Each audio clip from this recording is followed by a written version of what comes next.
The building that we're standing adjacent to is currently known as 101 Warren Street or 89 Murray Street. It's a commercial and residential condominium complex. We get a phone call, an emergency phone call from the building itself, building management, that one of the feeders was having a problem. We had already began mobilizing this job because we were already contracted to do the overhead feeders. While we were getting ready to do our job, the feeders in the manhole let go. So it became an instantaneous emergency. So what you're looking at is where the feeders that come directly from Con Edison were underwater. And what happened was they started to short out underwater amongst themselves. We called the New York City Fire Department. They came down, they assessed the situation. Once they assessed the situation, they then called the utility company along with us, and we requested the utility come down and disconnect power. You know, we have to understand that this call came in at 4:30 p.m. on a Friday. That building has a Whole Foods market in it. That building has a number of other retail chains all around the ground level of the building. We were dealing with potentially losing all of the produce and food that could go bad in the Whole Foods market. You know, getting that building up and running as fast as humanly possible was our mission. And obviously we got the go-ahead to do whatever it takes to get this building back up and running as fast as humanly possible.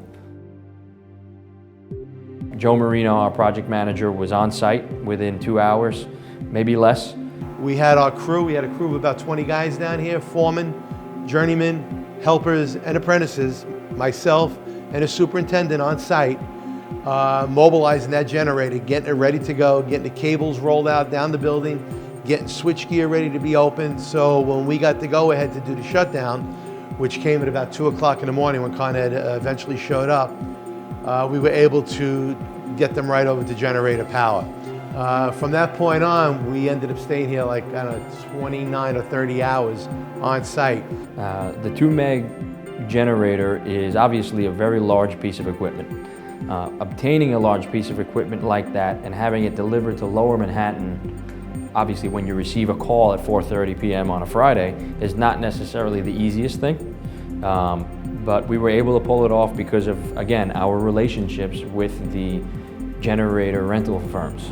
So now you have a generator on the street, you got cables running, you got the World Trade Center going up behind you, you got inspectors all over the place over here. You got to understand, in doing this type of work and with these type of constraints, it doesn't happen 1, 2, 3. There's a lot of bureaucracy involved that you got to get past. And here at FSG, in our Division 24, New York, we were able to do that. You know, we formed together as a team. The team came together and brought it to the table. And here we stand today within about 2 weeks of completion. A good example of the relationship and bond that was formed during this project would be the building manager's wife cooking dinner for our crew.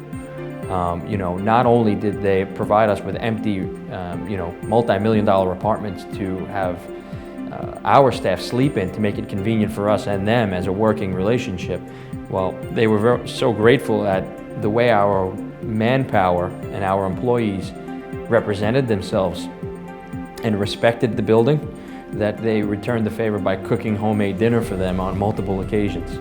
And, you know, I think that's something that even our workforce was very surprised with, and they won't forget it, that's for sure.